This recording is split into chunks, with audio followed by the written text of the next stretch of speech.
Bonjour à tous et bienvenue dans notre église, l'église protestante évangélique Assemblée de Dieu de Mulhouse.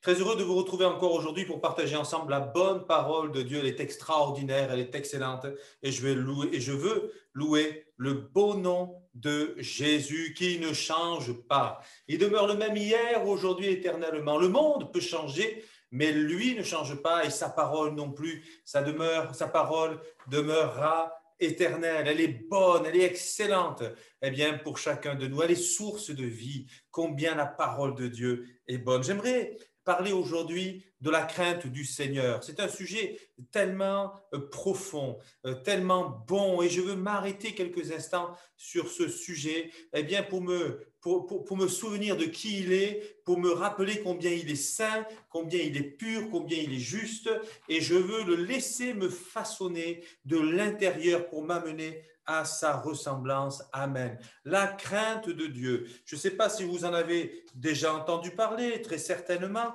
mais nous allons quand même essayer de comprendre qu'est-ce que la crainte de Dieu. La liste ne sera pas exhaustive et on pourrait multiplier les exemples, mais on s'arrêtera sur quelques points autour de ce sujet. Puis nous essaierons de comprendre comment naît la crainte de Dieu, d'où vient-elle cette crainte, pourquoi est-elle si importante et qu'est-ce qui découle de la crainte du Seigneur.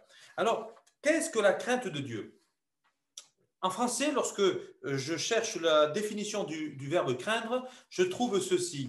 La peur, mais aussi la sensibilité, être sensible à. Quelqu'un, par exemple, qui est particulièrement sensible aux chatouilles, va réagir avant même qu'on le touche.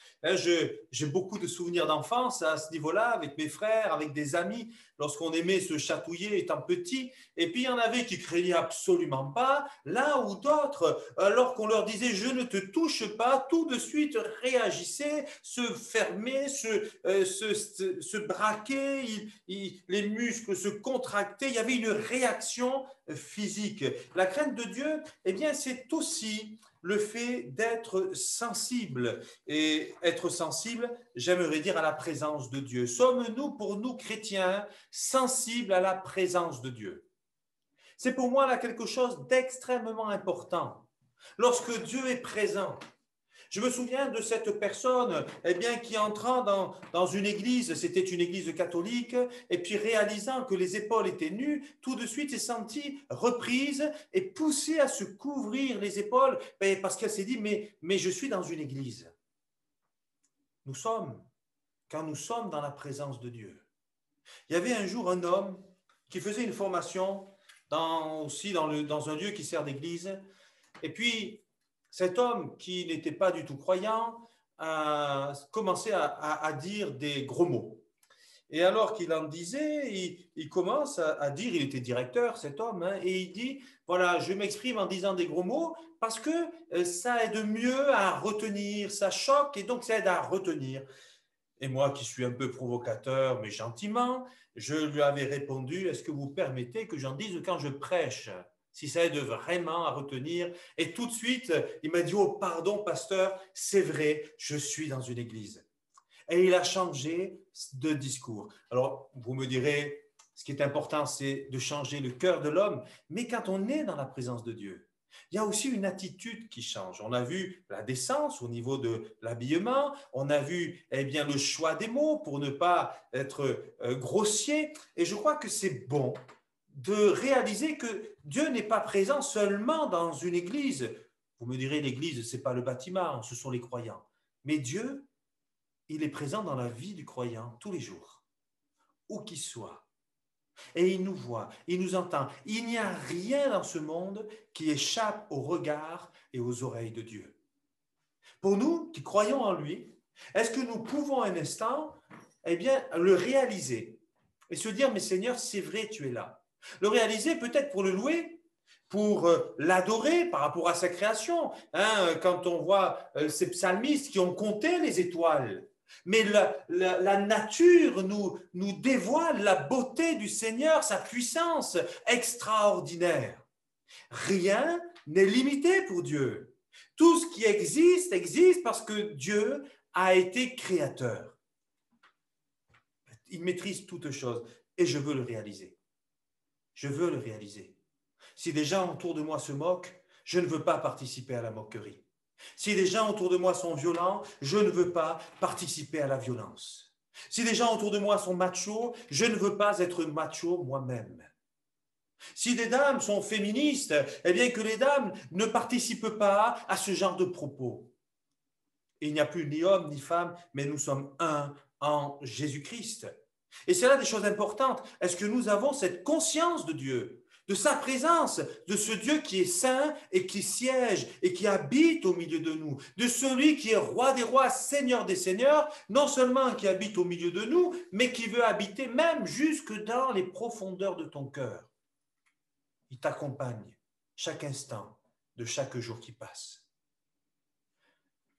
En hébreu, j'espère que je vais bien le prononcer, craindre ou la crainte de Dieu, la crainte, on dit yira, qui a le sens de craindre, mais aussi de voir.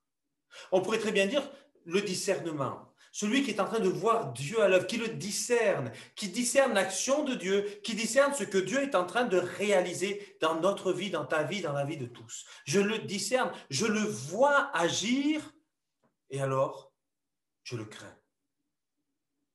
Dans le grec, craindre, c'est phobos, qui a été traduit par la phobie, autrement dit la terreur. Et quel rapport entre Yira et phobos? Je me suis posé cette question, mais comment pouvons-nous rapprocher ces deux termes, Yira et phobos? L'un signifie craindre et voir, l'autre la terreur. Mais la crainte de Dieu, ce n'est pas une terreur. La crainte de Dieu, oui, c'est un discernement, c'est un profond respect, c'est la haine du mal.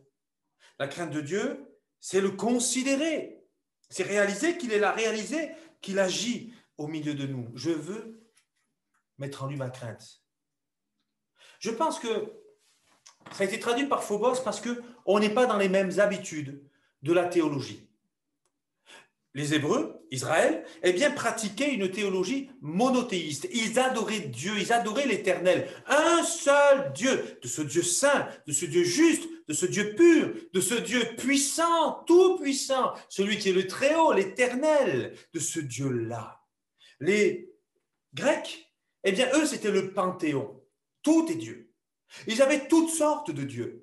Alors forcément, vous comprendrez eh bien, que les termes qu'on a employés eh bien, pour s'adresser à des dieux chez les Grecs ou bien pour s'adresser à Dieu chez les Juifs ne sont pas les mêmes. D'où l'importance des mots. D'où l'importance de la valeur des mots. Et des mots dont il ne faut surtout pas perdre le sens. Lorsque, par exemple, et aujourd'hui ça se dit, on comprend très bien dans quel sens ça se dit, mais lorsque nous disons « j'adore le chocolat », j'ai adoré ce film. Ah, mais toi, je t'adore. Mais adorer, ce n'était voué qu'à Dieu. Je n'adore que Dieu. Mais si je perds le sens des mots qui sont consacrés à Dieu, comment je vais comprendre ce qui le concerne? On a besoin de revenir à des choses essentielles. La crainte de Dieu, la Bible nous dit, c'est le commencement de la sagesse. D'autres, c'est le commencement de l'intelligence, de la science, de la connaissance. On a besoin eh bien, d'être rempli de la crainte de Dieu pour mieux le connaître. Étant sensible, étant en recherche de lui, ayant conscience de qui il est, eh bien, je vais apprendre à le connaître, à mieux comprendre ses projets parfois dans ma vie. Je vais savoir comment agir, comment réagir aussi, la sagesse pour prendre les bonnes décisions.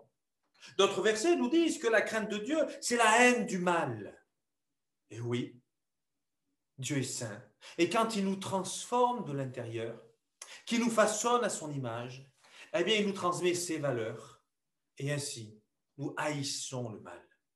La crainte de Dieu, c'est le trésor de Sion.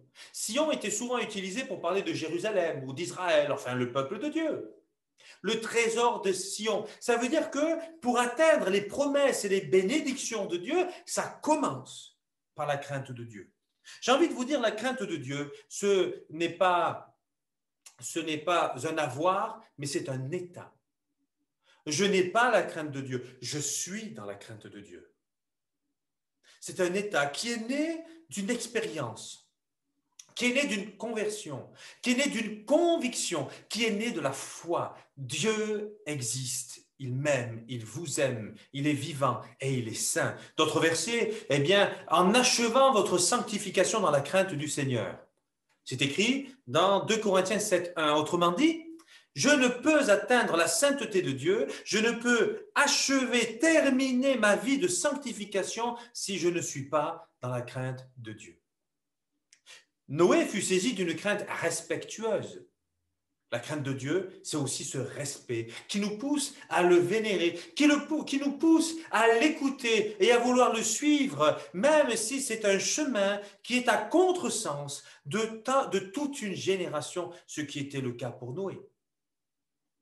La crainte de Dieu s'empare de chacun d'eux, acte 2, 43, acte 5, 12, 11 et 12, pardon, et il se fit des miracles et des prodiges par les mains des apôtres. Autrement dit, lorsque la crainte est là, lorsque nous sommes donc sensibles à la présence de Dieu, lorsqu'on réalise que Dieu est présent, alors on sait que tout devient possible. Et les miracles peuvent alors se produire parce que la foi, elle est là. Mais attendez, lorsque Jésus passait, la femme à la perte de sang, si je peux toucher le bord de son vêtement, pourquoi elle a cette pensée? Parce que Jésus passe par là. Elle en est consciente. Elle descend, elle le touche, elle est guérie. Lorsque, eh bien, dans ce même texte de l'évangile, Jairus apprend que Jésus passe par là et que sa fille est à l'extrémité, qu'elle va mourir, il accourt vers Jésus. Jésus, viens sauver ma fille. Et parce qu'il sait que Jésus passe par là. Et Jésus, non seulement il va la sauver, mais il va la ressusciter. Elle va se relever des morts, elle sera vivante, gloire à Dieu. Jésus, il est extraordinaire.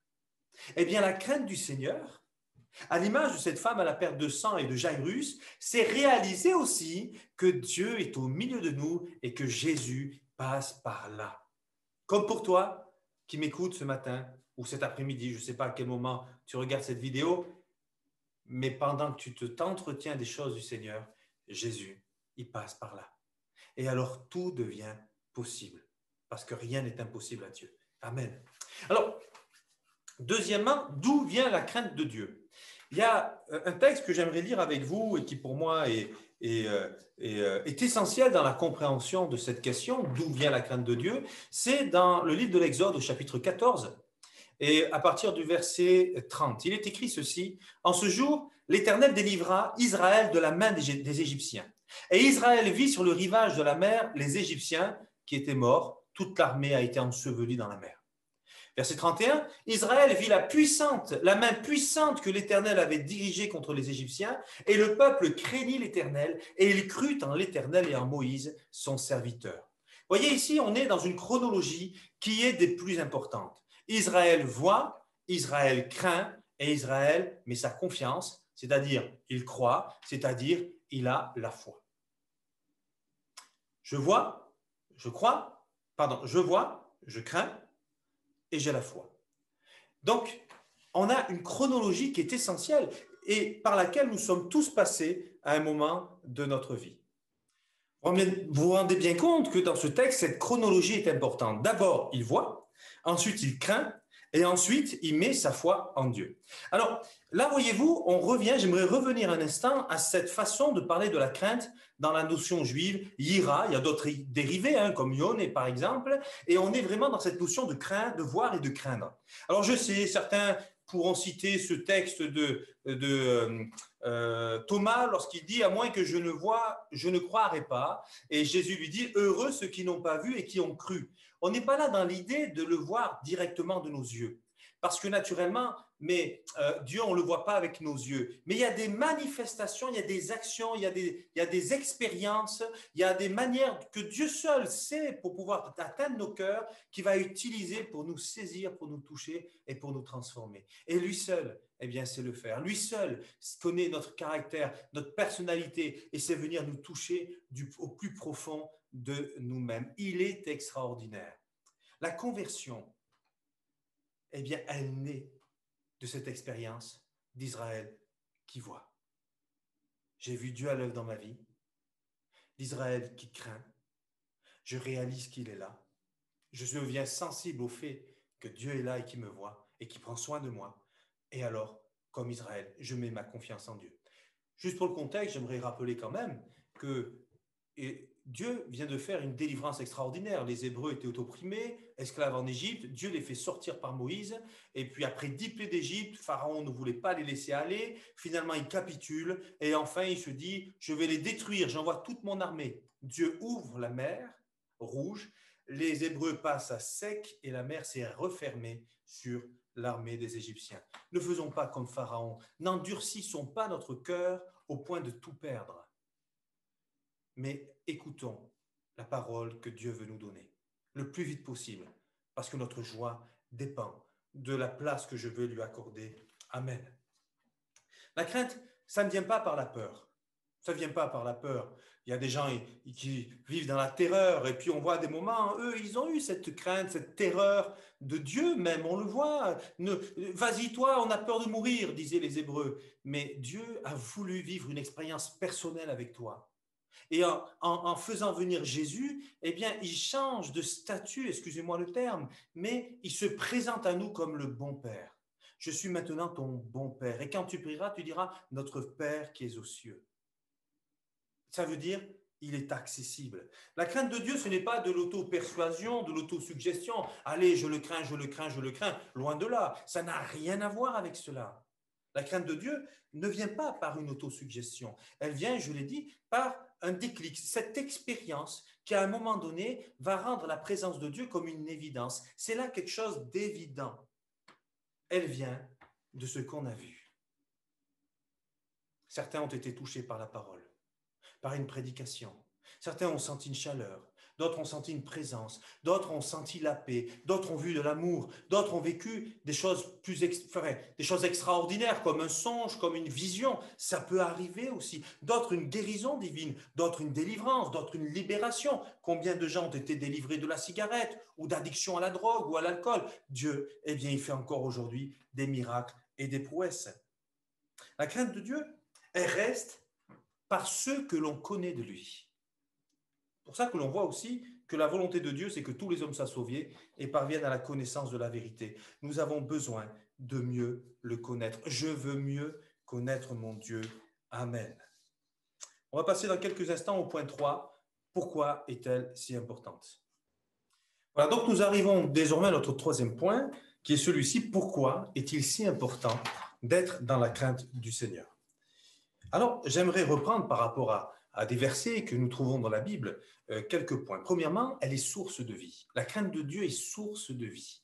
Et elle produit en nous la vie de Dieu. C'est parce qu'elle nous pousse à chercher Dieu, elle nous pousse à nous rapprocher de lui, elle nous pousse à nous attendre à lui, elle renouvelle la foi que nous avons en Dieu. Alors, oui, elle est source de vie. Elle dispose notre cœur à l'écoute de sa parole. Elle dispose notre cœur, eh bien, à l'écoute de la direction de Dieu pour faire de lui un guide exceptionnel en nous. Elle est source de vie. Elle est stimulante. Elle stimule notre foi. Dieu est là. Alors, elle renouvelle en nous le zèle pour son service, le zèle pour notre Seigneur. Elle nous pousse à l'action.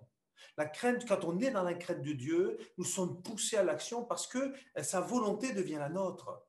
Nous voulons accomplir ses projets dans notre vie. La crainte de Dieu nous pousse à l'action, nous pousse à faire les bons choix. Nous l'avons dit, pardon. La crainte de Dieu, c'est le commencement de la sagesse. Alors effectivement, en tant que commencement de sagesse, eh bien, elle nous amène à rechercher Dieu dans les choix que nous avons à faire, ces choix tellement importants. Je ne parle pas là d'une baguette de pain, mais je parle vraiment d'un projet de vie, un mariage par exemple. Eh bien, elle nous pousse à chercher Dieu, eh bien, pour les choses importantes de notre vie, si bien que Dieu sera pour nous un guide.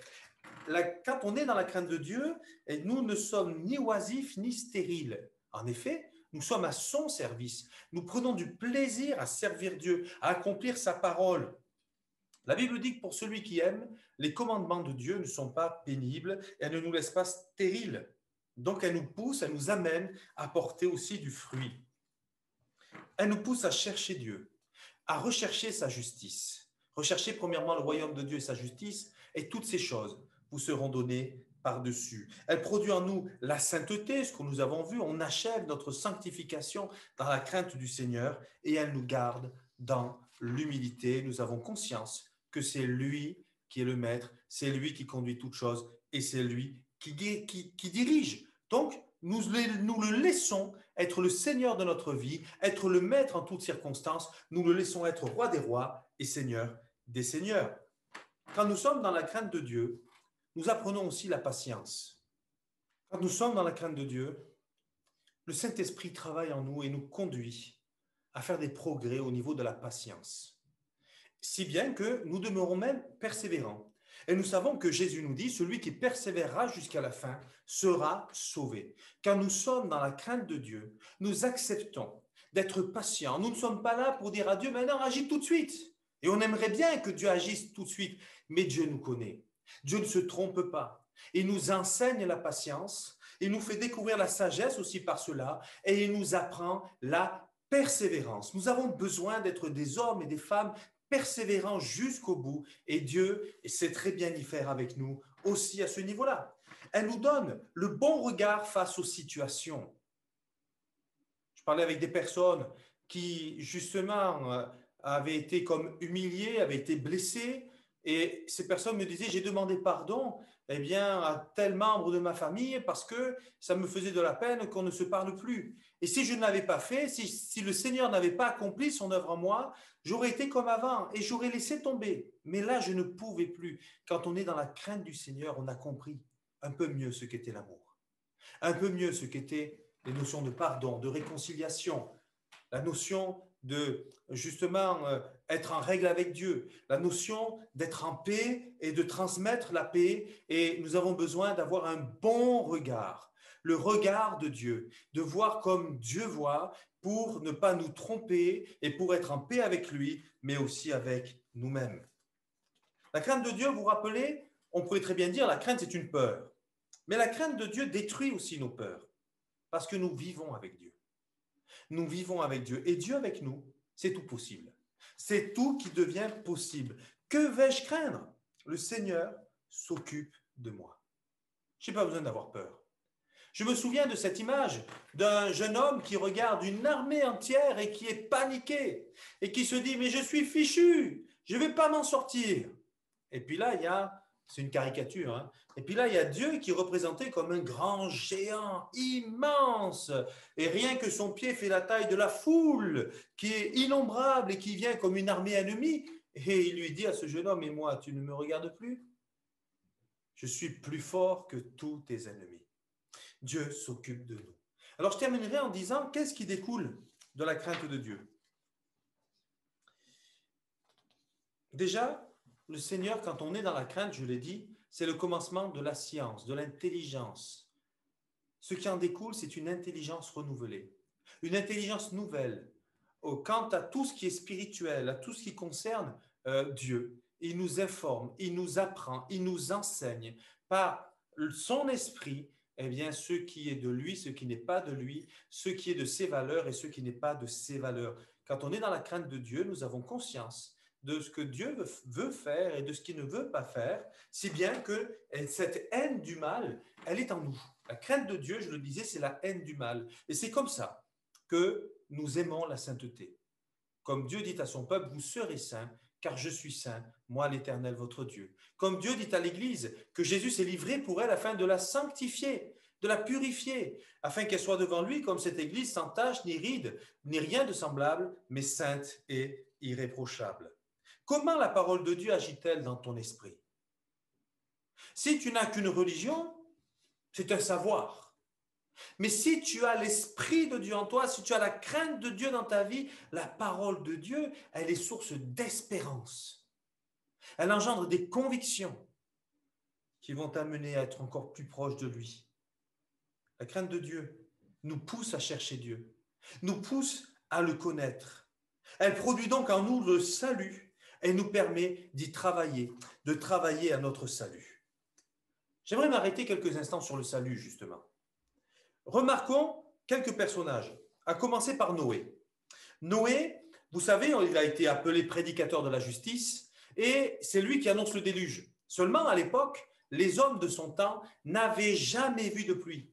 L'eau n'était jamais tombée du ciel. C'était la rosée du matin qui suffisait pour la terre. Donc, quand Noé bâtit cette arche sur un lieu élevé, les gens disent, mais qu'est-ce que tu fais, Noé? Le déluge arrive, l'eau va tomber du ciel. Ah, ah, ah. Les gens se moquaient de lui. Mais c'est impossible ce que tu dis. Noé va à l'encontre de la pensée de son temps. Alors que les gens étaient devenus méchants, que les gens n'avaient plus la crainte de Dieu, que les gens étaient injustes. Et Dieu a vu toutes ces choses, mais il a vu que Noé et sa famille le craignaient et qu'ils étaient justes eux. Alors il va sauver Noé. Voilà, il va parler à Noé et il va dire à Noé ce qu'il va faire. Cette construction va durer 100 ans. À l'époque, on ne vivait pas 120 ans, mais on vivait plusieurs centaines d'années. On y croit, on n'y croit pas. En tout cas, c'est ce qui est écrit. Et Noé ne ressemble pas aux gens de sa génération. Pourquoi cela? Parce que Noé craint le Seigneur. Il est dans la crainte de Dieu. Alors Dieu le met à part. Et oui, mis à part, c'est une des définitions de la sainteté. Être saint en hébreu kadosh. La sainteté, c'est être saint, être pur, être mis à part et être séparé. Noé est séparé du reste des hommes qui vont périr, mais lui sera sauvé. Et vous ne croyez pas que nous aussi, qui craignons Dieu et qui par cette crainte de Dieu accomplissons sa justice et vivons dans sa sainteté, il en sera de même. Ce ne sera pas le déluge qui viendra, mais le Seigneur nous épargnera comme il a épargné Noé. Pourquoi? Parce qu'à son image, nous sommes dans la crainte du Seigneur. Un autre personnage, Élie. Élie, le prophète, il fait comme Noé. On le qualifierait aujourd'hui d'atypique, de hors norme, peut-être d'arriéré. Écoutez, la religion à la mode, eh bien, c'est la pratique du culte aux faux dieux de Baal et d'Astarté. Ça s'est répandu comme un feu de poudre. Et ainsi, eh bien, on a même fait mourir. Les gens étaient barbares autrefois, c'était il y a plusieurs milliers d'années. On a fait mourir les prophètes de l'Éternel à l'image d'Élie. Et on veut réserver le même sort à Élie. Mais Élie, lui, eh bien, il va honorer le nom qu'on lui a donné. Que signifie ce nom? L'Éternel est Dieu. Et toute sa vie, il va craindre l'Éternel. Il va craindre le Seigneur. Et grâce eh bien, à cet état de cœur, il va pouvoir entendre la voix de Dieu le guider. Il n'est pas schizophrène. C'est un vrai prophète. Dieu lui parle, il le guide. Et il va être un homme que Dieu utilisera par des miracles. Le feu qui tombe du ciel, la sécheresse, le retour de la pluie. Il va courir plus vite que le char d'Akab, le roi. Une résurrection. Une femme stérile qui va enfanter. Il va vivre des miracles. Et il aura été fidèle à Dieu. Pourquoi a-t-il été fidèle à Dieu? C'est parce qu'il est dans la crainte du Seigneur. Alors Dieu renouvelle en lui son esprit. On peut parler d'Asaph. Lorsqu'on pense à ses raisonnements mêlés à ses difficultés à comprendre, eh bien, parce qu'il est aussi dans la méconnaissance, donc ses raisonnements, ses difficultés, sa méconnaissance l'amènent à un écart. Et il y a un moment de sa vie où il s'écarte de Dieu, parce qu'il ne comprend pas. Mais pourquoi moi je souffre alors que ceux qui ne te servent pas ne souffrent pas? Mais je vais les voir. Je vais voir comment ils vont vivre. Et si ça me convient mieux, je ferai comme eux. Il va regarder ces gens, il ne fait pas comme eux, il les observe. Et puis son tour de revenir servir Dieu arrive. Il le fait. Est-ce que les gens savent sa démarche interne? Je ne sais pas. En tout cas, il va servir Dieu. Et là, ce jour-là, il y a quelque chose de particulier. La présence de Dieu se manifeste. Et alors, il comprend. Il réalise que son bien, c'est d'être dans la présence de Dieu. Il avait une mauvaise connaissance de Dieu. Mais à ce moment-là, sa connaissance se parfait. Je pense à Job, qui dit ceci: autrefois, mon oreille avait entendu parler de toi, et maintenant, mon œil t'a vu. Que nous puissions voir Dieu à l'œuvre, craindre et voir. Craindre et voir, que nous puissions voir Dieu à l'œuvre, pour que la crainte de Dieu naisse en nous, et qu'ainsi, eh bien, nous puissions mettre toute notre confiance en lui. Vous pouvez parler de Paul. Paul, il vit dans sa religion. Et sa religion, sans la révélation telle qu'il va la vivre dans Acte 9, va faire de lui un homme dur et légaliste qui va persécuter l'Église de Jésus-Christ. Une mauvaise compréhension mène immanquablement vers les erreurs. Paul va commettre des erreurs qu'il va regretter. Il se qualifiera comme le moindre de tous les apôtres. Lui dont le nom était Saul. Saul signifie élevé. Maintenant, il s'appelle Paul, qui veut dire petit. Car, dit-il, j'ai persécuté l'Église de Jésus-Christ. Il avait sa religion, mais il n'était pas dans la crainte de Dieu. Et quand il y a la révélation, acte 9, cette lumière, cette voix, il entend, donc il voit, il vit cette expérience avec Dieu, donc il voit le Seigneur agir dans sa vie, il écoute, il le croit, donc il réalise que c'est vrai, cette parole qui se fait entendre, il réalise qu'il s'est trompé, donc il commence à craindre Dieu, et ainsi, eh bien, sa vie change, il est transformé, et il devient un nouvel homme. Ce que ça produit en nous, c'est la sainteté de vie. Considérons David et Bathsheba. Dieu a vu ce que David a fait. David le cache. Quand David découvre que Dieu le sait, parce que Dieu lui fait dire par son prophète, il se repent. Il a un changement de comportement immédiat et il ne recommence plus. Lorsque nous réalisons que nous sommes pécheurs, au lieu de résister et de se dire « oui, mais ce n'est pas ma faute, oui, mais j'ai des excuses », non, repens-toi. La crainte de Dieu fait qu'à un moment donné, eh bien, lorsque le péché est dévoilé, on le réalise, on se repent et on demande pardon à Dieu pour nos péchés et il nous pardonne, il nous transforme et il nous fait rentrer dans une nouvelle vie. Gloire à son nom. Ananias et Saphira, ils mentent au Saint-Esprit. Vous connaissez les récits, on est dans Actes au chapitre 5 et les premiers versets jusqu'au verset 10. Lorsque les gens voient comment Dieu réagit par rapport aux mensonges d'Ananias et Saphira, ils sont convaincus dans leur cœur que Dieu est là. La réaction des autres croyants, eh bien, les conduit vers la crainte du Seigneur. Dieu est présent. Je ne ferai plus les mêmes choses. Et ils rentrent dans une vie sincère. Et ils demeurent dans la vérité. Et il est même dit que la crainte s'empara de chacun d'eux. Et il se fit des prodiges et des miracles par les mains des apôtres. Je l'ai dit tout à l'heure, mais la sainteté, c'est la mise à part. La révélation de Dieu dans notre vie mène vers une vision globale, l'intelligence globale, c'est-à-dire, eh bien, je comprends dans sa globalité ce que Dieu fait, mais aussi vers une révélation précise, c'est-à-dire je découvre qu'il existe, qu'il est saint, et je découvre que je suis pécheur, et la transformation de vie peut s'opérer. Ainsi, je ne vis plus pour moi-même, mais pour Dieu, et pour accomplir sa volonté. Bien oui, une autre chose qui découle, c'est les prodiges et les miracles. Lorsque on a vu, par rapport à Ananias et Saphira, les apôtres qui sont là, il se fait des prodiges et des miracles par les mains des apôtres, et il est bien dit, ceci, la crainte s'empara de chacun, et il se fit les prodiges. Lorsqu'on est un peu avant, parce que là on est dans Acte 5, versets 11 et 12, mais dans Acte 2, 43, c'est à peu près le même verset. La crainte de Dieu était dans chacun d'eux, et il se faisait des prodiges et des miracles par les mains des apôtres. Ce qui découle de la crainte de Dieu, donc c'est les prodiges et les miracles, c'est-à-dire la vie de l'esprit. Laissons à Dieu toute la place. Craindre Dieu signifie aussi laisser à Dieu toute la place. Attention aux ambiances. On n'est pas là pour créer des musiques d'ambiance, pour faire un semblant de la présence de Dieu.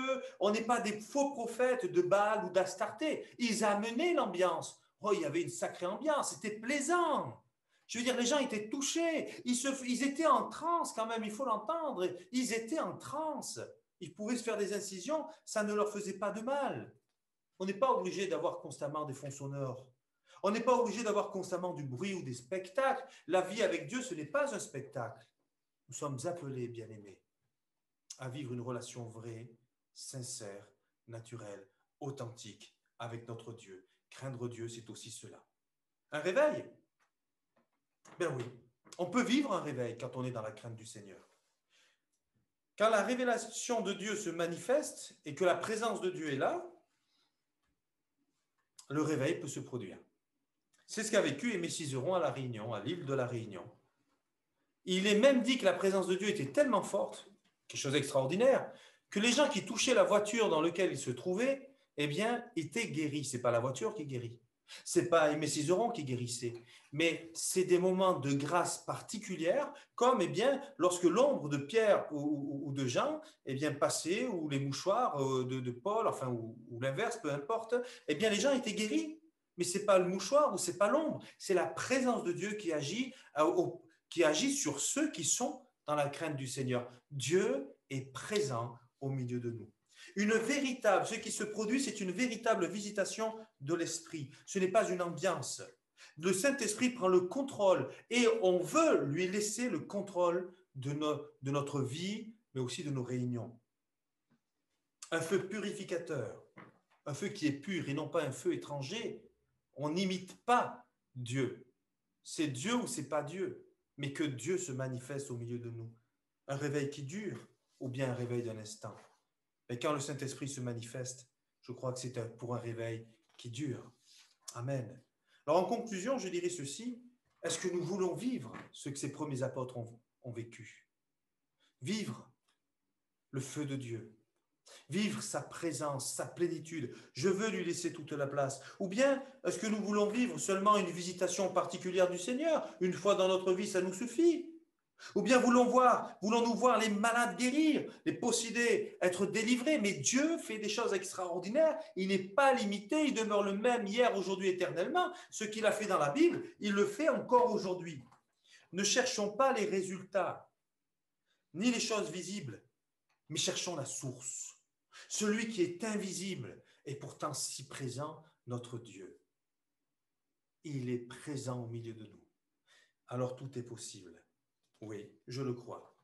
La clé pour vivre un réveil, c'est la crainte de Dieu. Le fait de le craindre, le fait de le voir, le fait d'y être sensible, le fait de réaliser qu'il est là et ainsi le laisser travailler nos cœurs pour nous conduire à une vie chrétienne authentique. Alors on verra de belles choses et de grandes choses. Que Dieu vous bénisse. Merci Seigneur pour ces moments qu'on passe en ta présence. Merci de te révéler au milieu de nous. Merci de bénir tous ceux qui sont là et de leur donner de voir et de vivre ta parole qui est extraordinaire dans le nom de Jésus. Merci Seigneur pour te révéler dans nos vies. Seigneur, de façon à ce qu'on puisse te voir à l'œuvre et ainsi te craindre et ainsi mettre notre confiance en toi. Bénis tous ceux qui auront écouté ce message, mon tendre Père. Amen. Amen. Que Dieu vous bénisse.